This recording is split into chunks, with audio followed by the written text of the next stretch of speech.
من دعا إلى الله وعمل صالحا وقال إنني من المسلمين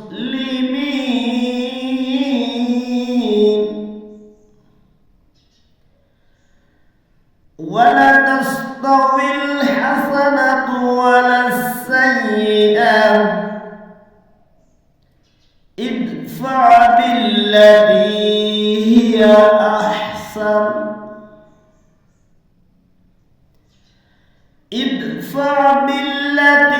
هي أحسن فإذا الذي بينك وبينه عداوة كأنه ولي حميم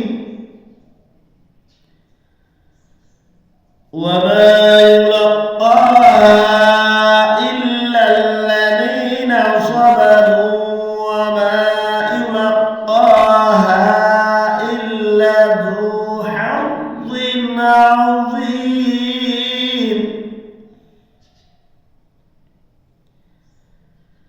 وإما ينزغنك من الشيطان نزغ فاستعذ بالله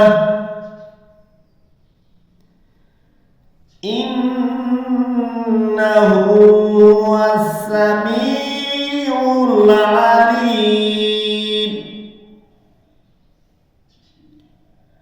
وإما ينزغنك من الشيطان نزغ فاستعذ بالله إنه هو السميع العليم صدقت يا رب العالمين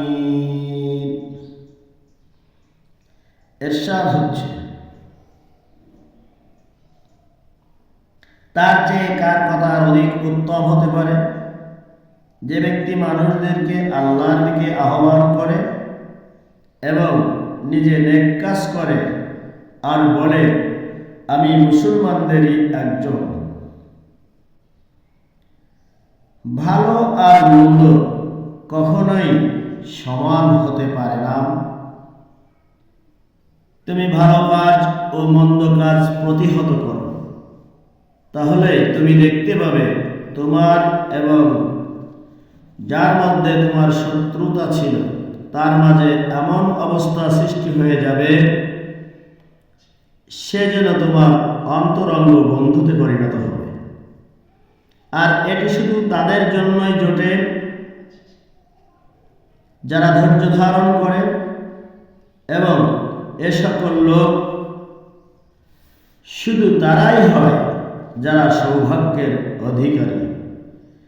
যদি কখনো শয়তানের কুমন্ত্রণা তোমাকে প্ররোচিত করে তাহলে তুমি আল্লাহর কাছে সাহায্য চাও, আশ্রয় চাও। অবশ্যই তিনি সব কিছু শোনেন এবং জানেন। বারাকাল্লাহু লানা ওয়া লাকুম ফিল কুরআনিল আযীম। আসসালামু আলাইকুম